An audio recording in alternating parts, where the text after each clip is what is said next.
বুধবার অনাকাঙ্ক্ষিত অগ্নিকাণ্ডে জগহরিমুড়ার বাসিন্দা অরিন্দম চক্রবর্তীর বাড়ির দুটি বসতঘর ভস্মীভূত। ক্ষতিগ্রস্ত পরিবারের সদস্যদের পথে বসার উপক্রম। বৃহস্পতিবার সকালে ওই বাড়িতে গিয়ে ক্ষতিগ্রস্ত পরিবারটিকে সহায়তা প্রদানের আশ্বাস দিলেন প্রদেশ বিজেপি সভাপতি রাজীব ভট্টাচার্য।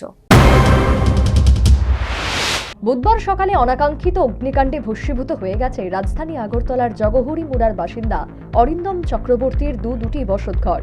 এই অগ্নিকাণ্ডের ঘটনায় সর্বস্ব খুইয়ে এই অরিন্দম চক্রবর্তীর পরিবারের সদস্যদের বর্তমানে পথে বসার উপক্রম। কার্যত রান্নার গ্যাস সিলিন্ডার লিক হয়ে এই অগ্নিকাণ্ডের ঘটনাটি ঘটেছে। এরই মধ্যে বৃহস্পতিবার সকালে ওই ক্ষতিগ্রস্তের বাড়ি সফরে গেলেন প্রদেশ বিজেপি সভাপতি রাজীব ভট্টাচার্য। সঙ্গে ছিলেন বনমালীপুর মণ্ডলের সভাপতি চন্দ্রশেখর দেব সহ অন্যান্য বিজেপি নেতাকর্মী সমর্থক বৃন্দ। সংশ্লিষ্টরা ক্ষতিগ্রস্ত গোটা পরিবারটির বর্তমান অবস্থা খতিয়ে দেখেন এবং এই ক্ষতিগ্রস্ত পরিবারের পাশে থাকার আশ্বাস দিয়ে সহায়তা প্রদানের প্রতিশ্রুতি দিলেন প্রদেশ বিজেপি সভাপতি রাজীব ভট্টাচার্য। গতকালকে আকস্মিকভাবে জগহরিমুড়ায় একটি অগ্নিকাণ্ড সংঘটিত হয় এবং তা দেখার জন্য এবং আমরা এসেছি।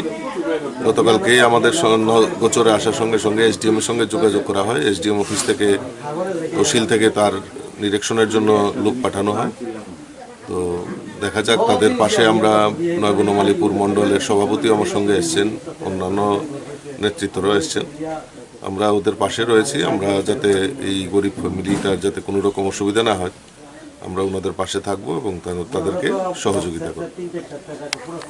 অগ্নিকাণ্ডের ঘটনায় আজও এই জগহরিমুড়ায় একটা চাঞ্চল্যকর পরিস্থিতি কায়েম।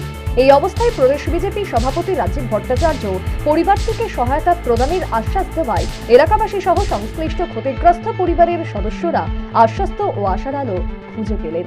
Bureau report, news vanguard.